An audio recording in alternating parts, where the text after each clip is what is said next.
Okay, Women at the Forefront is what is currently on air right now on Good Morning Kenya. And on this particular segment, we bring you different women who are doing amazing work in the different fields that they are in, and work that also impacts the community and society in general. Today is no different. I have with me Elizabeth Obanda. Now, Elizabeth Obanda is the team lead UN Women's Economic Empowerment Unit, and she's here to talk about matters the care agenda. We are going to be looking at advancing the care agenda. It's a pleasure to have you on the show this morning. Thank you very much. Karibu Pleasure sana. to be here too. Karibu. Let us start by first understanding what this agenda is all about. Just let us in on it.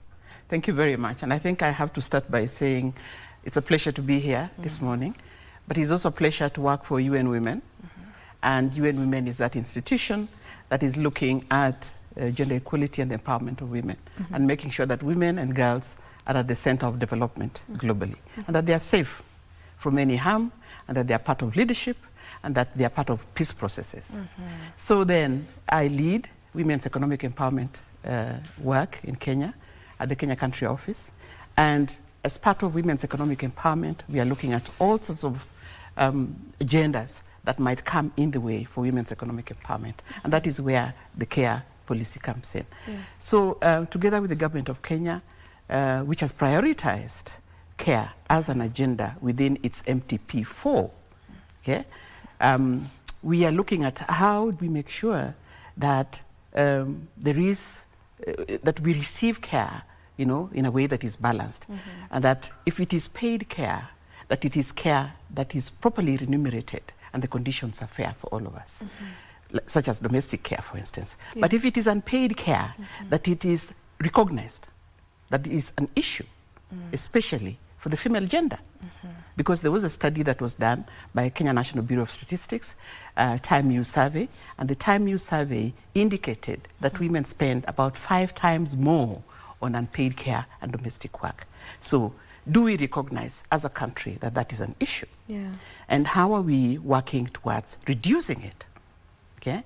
And how are we working towards redistributing it? Because we know our culture puts a woman within a certain space. You know, there are certain roles, gender roles, that she's supposed to do. And those gender roles tend to be a burden sometimes. So how are we recognizing that that's an issue and working towards redistributing it at the household level? And how are we rewarding those who are caregivers? Because even for you to come here this morning, somebody provided care. That might be your domestic help, but she provided care. How are we rewarding them and making sure that they are also receiving proper care or remuneration? And how are we representing? Are we hearing everybody's voice around this care space? So it is important that as a country that we realize that we need, you know, that we need to address care, and that we need to redistribute it and reduce it, but we also need infrastructure around it. Okay. Even, you know, just from what you've described and explained care to be all about, you know, and the fact that most times it lies on the women's side, even in our homes. You know, when it comes to care, even care from just looking at the little ones in the house, that's the responsibility of a woman. You know, looking at the elderly, most times it's the responsibility of the woman, and all of that. And even as we talk about how we can be able to look at these responsibilities and try to see how to, you know, how to set them aside, how to set them apart, and how to ensure that even the ones who are doing this unpaid care are also being looked, they're also being looked at, you know, and not forgotten in all of this. But then again, one would argue that this is just how things have been. This is our norm. It's the tradition. You know, the woman is a nurturer. You know, just how do we also try and just also do away with this perspective or the traditional part of it? So I think to go back to say that care is good for us. Okay, all of us, we receive care and we provide care in one way or another. And there are children who need care. Okay, in fact, we are told that children up to 13 years of old and older persons from 65 years and above are in particular need of care. There are about 20 million in Kenya that need care from all of us. But there are also persons with disabilities who need care. And there are persons with ill health who need care. So we are providing care, yes. And of course we live in a patriarchal society, and in this patriarchal society we have gender roles. We have roles that we feel that women need to play and roles that we feel that men need to play. However, the point we are making here is that studies are showing us that these responsibilities that we are placing on women are inordinately, you know, burdensome. They can be burdensome. That women can spend up to 5 times more time on unpaid care and domestic work. Yet these women also want to be part of the economic space, because we're talking about economic empowerment of Kenya. The contribution of everybody to the economy of Kenya, whether you're a woman or a man or a youth. What is your contribution to the economy of Kenya? How is, you know, some of these norms, you know, and traditions, how are they a barrier to your contribution to the economy of Kenya? Okay, so when you say, oh, it's a woman's responsibility to take care of a child, it is good. But what is the government's responsibility to make sure that there is infrastructure in place that can support the caring of that child, so that this woman has space for economic development, you know? If, for instance, we say it is a woman's role to go and collect water, okay, and she's walking 5 kilometers to go and collect water, depending on where you are. Not all of us live in the urban area where water runs through the tap. If I live in an area where I have to walk 5 kilometers to go and collect water, and you're saying it's my role to go and collect water, what is the role of government in making sure that that water system is close by, so that I can collect water 5 meters away, you know, rather than 5 kilometers away, so that I have room to do other things, to go to the market, to till my land, you know, to do other things that contribute to the economy or contribute to the welfare of my family. So yes, there are norms and traditions, but also there are responsibilities that the government has in terms of infrastructure.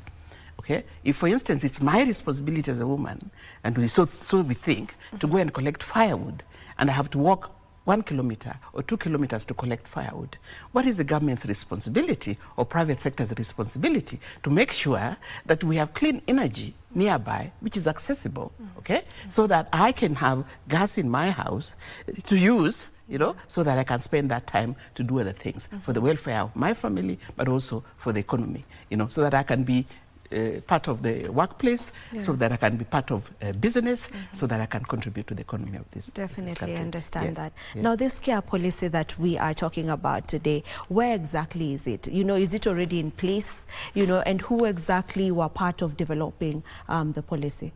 So right now, the care policy, the national care policy, it's sitting with the cabinet secretary, gender.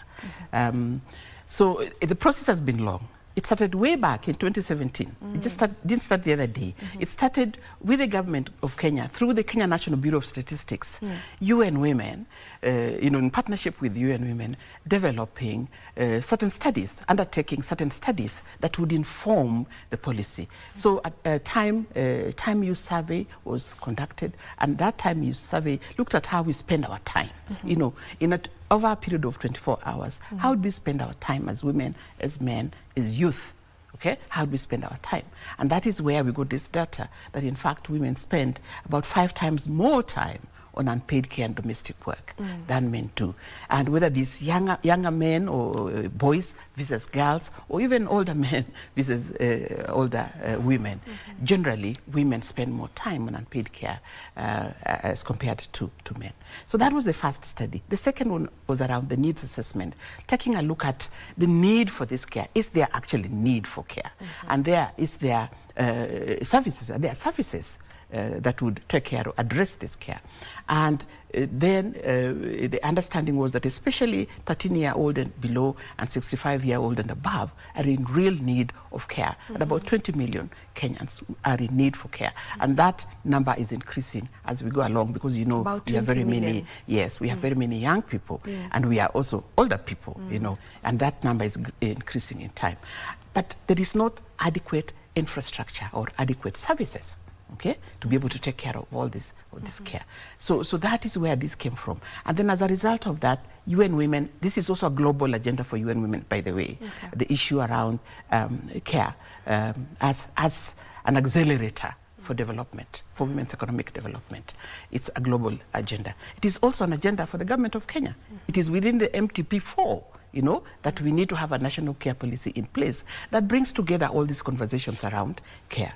And so because of that, we got a consultant, and there's a national steering committee was put in place, led by the State Department for Gender. UN Women was part of it, civil society organizations, private sector, research institutes. All these institutions came together to say, you know, what should we do, you know, and how should we go about it? And so it's been a process that has been ongoing. We have drafts that were developed. It's been subjected to a lot of critique. There's been stakeholder meetings. So we had a draft which was submitted to a cabinet, but it was returned because I think we needed more involvement from the Labour, the Ministry of Labour. We also needed involvement from the Council of Governors, you know. So that has now been done. The document has been validated, and the document is with the Cabinet Secretary. So we are really hoping that it will be approved, and once it's approved, that the government will begin to look at how they invest in it. And it's not just government, by the way. Responsibilities for national care does not just sit with the government. It sits with the government, all right, around policies, around infrastructure and investment, but it also sits with private sector. What is their role around energy and clean energy? What is their role around mechanization? So that when I'm tilling my land, I'm not spending the whole day on a hoe, you know, but I have a tractor that is affordable. What is their role around flexi working hours? So that if I'm working for them and I have a child, I can actually work remotely, you know. So and what is their role around infrastructure, making sure that the spaces where they inhabit can have like a childcare center. So when I come to work and I have a baby, I have a place to leave my child, you know, as I am working. And it's not just that. What is the role of the community around attitudes, you know, and around the place of a woman, you know, and what she does and what the men do? What is their role?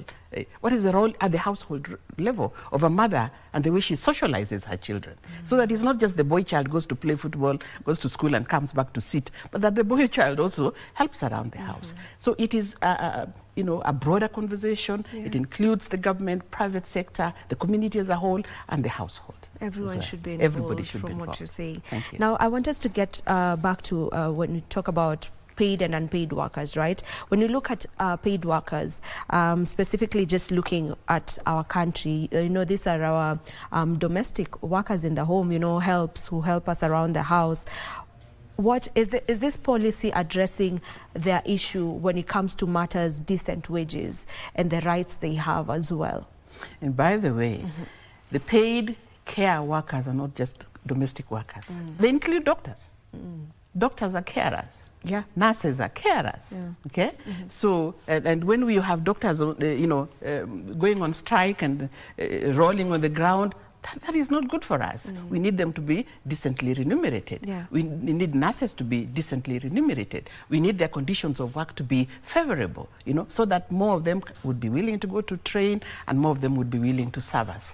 But coming back to the issue of domestic workers, it is true that it's important that we think about remuneration broadly. Remuneration of the domestic workers, but also how their conditions of work. There's some people who work people for 15 hours, 16 hours. That's wrong, you know. So what are their conditions of work? Are they earning, you know, the basic salary? Do they have health care? You know, do they have time off? Are they treated with decency and dignity? You know, So those are things that we need to think about, and they're part of what you know, broadly is within this this policy. And how are their voices involved in all of this? Like, for, you know, are there places that allow them to actually voice some of these grievances? Do we really have that in the country, or is this something that is also in the works? And that's why we are talking about the 5 P's, and the last P is representation, the voice being heard. And I think in Kenya here we have Kudeha. Is it Kudeha? There's an association that brings together domestic workers. So that they are able to speak and hopefully that they can be heard. That there is demand, for instance, for them to receive proper training and to be trained, so that because the issue around the domestic care worker, for instance, and especially mothers who have children that they leave at home. You know, it's a worry when you leave your child at home and you don't know whether you'll find your child well, in the sense that if something happens to that child, that this person that you've left at home has skills to be able to take care of that child, okay? Or is even aware of who to reach or how to reach these people. Are they empowered enough? You know, do they have skills, but do they also have a voice? Are they empowered enough to be able to take good care of the homestead? So I think that there are associations of domestic workers, and I think they try to speak up for domestic workers. But I think we could do better. Especially in terms of the way that they are treated, or you know, the basic salary that they receive, or even just being given time off, you know, general welfare. I think we could do better. Yeah. What does equitable sharing of care look like, specifically within the homestead? Would you try and just paint that picture for us? How would that look like? I think that's a difficult question to answer. The reason why it's a difficult question to answer is because we are all doing different things. Okay? We are all doing different things. You might have assumed that husband and wife are farmers. Okay? So they wake up in the morning, and the woman most likely has prepared her children to go to school. Okay?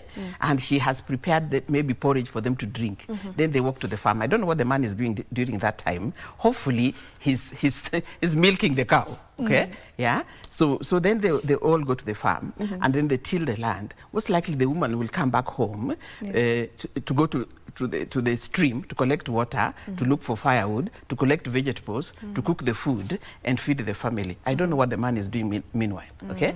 Yeah. And when the children come from school, to help. So I think what is important is that we are aware. You know, just like the Bible tells us that a woman is a man's help. We are aware that there are responsibilities across the board, and it is just fair that we all do what we need to do, okay, to support one another, okay, so that we don't have anybody in particular burdened. We don't have the men burdened, and we don't have the women burdened. But the tendency is that the women tend to be burdened. That is what the studies show us. That is what we know. I mean, we have grown up seeing it all around us. Yeah. So just making sure that the man is doing his bit and the woman is doing his bit, the children are doing their bit, and that we don't have any particular person who is breaking up because they are overburdened. There are communities where the woman will wake up and walk 10 kilometers, collect water, firewood, everything, and maybe the man is there with his tool and he's saying he's providing security. Okay, is there a little more that he could do? Just being aware that as we all pull together, it's actually good for the family. Yeah, because then it frees everybody's time to be able to do what they're supposed to do economically. Yeah. All right, now, what would you say are some of the barriers that have been in place, that have been standing, you know, in the gap? You know, what barriers are there, and how should we address them in the long run? I think the first barrier is the lack of policy. Okay, that yes, now through the Kenya National Bureau of Statistics, we have undertaken studies. We have the data. We know that particular genders are more burdened than other genders.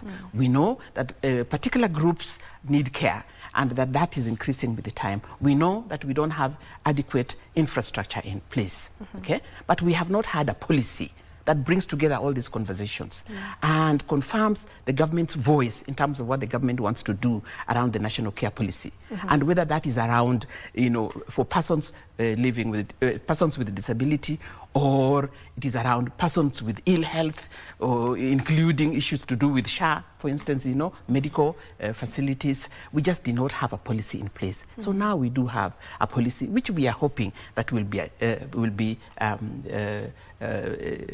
approved. Okay, but having done that, one of the barriers, of course, is investment.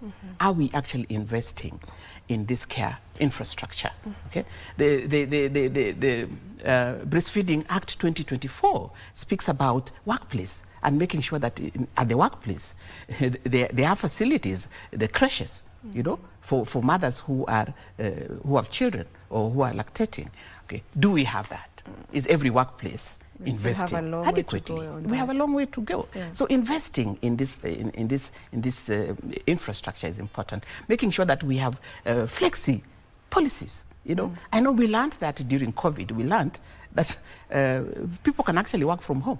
You know, so we learned that. And right now, there are organizations that have flexi working hours. There's some organizations that don't have, okay? So even when you're sick, you're forced to go to work, some of them. Even when you have a young child and your help has disappeared, you're still forced to go to work, you know. So flexi working hours to allow you, if you're not well, or if you're, you know, to be able to work. And sometimes some of us come from very far away to work, maybe to be able to work from home or to start work late and end late. So investment in policy, as I said, investment in this infrastructure, but also our attitudes, you know, and the place of a woman and the place of a man, and therefore who does what within the homestead can also be a barrier to making sure that we actualize. So I think there are many things, and even who feels that they have responsibility in this agenda. And we said government has responsibility, private sector has a responsibility, civil society and community generally has a responsibility, but also at homestead level we all have responsibility, including the way we socialize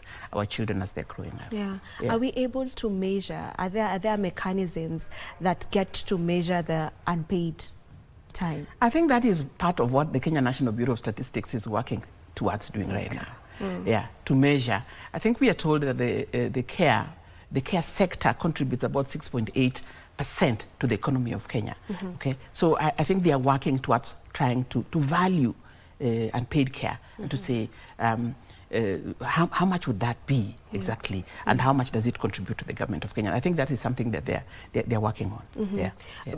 Did we have the voices of the people who are part of the paid and unpaid care workers represented in the consultation process of all of this? And how did that look like? Absolutely. So as I said, we had a national stakeholder committee put in place, and a technical working group put in place, and that national stakeholder committee, mooted by the State Department for Gender, brought together not only government ministries, relevant government ministries, including Council of Governors, but also the development organizations, including the UN Women, civil society organizations, the Oxfams of this world, research institutes, academia, University of Nairobi, WeHub was part of it, Kenyatta University, WeHub, WE's Women's Economic Empowerment Hub was part of it, and as I said, the civil society, but also associations, of workers were also part of it. Yeah, so the caregivers were represented by these associations. You have the likes of Kidogo, mamapreneurs, who are also part of it. So it was a coming together of as many different groups as possible, including those persons with a disability. They were also represented. So the idea is, you cannot speak for me because you don't know what I'm going through. So all these people were there represented, speaking up and saying, no, we don't think that is true representation of who we are and what we need. So that did happen. We've had a lot of meetings. I think we have had a lot of interaction with that document. To be honest, I think that document is representative of the different diverse persons. All right. As we get to wind up on this conversation, maybe just what are we looking at moving forward? Yeah, so as I said, we have a draft policy in place. It is sitting with the Cabinet Secretary.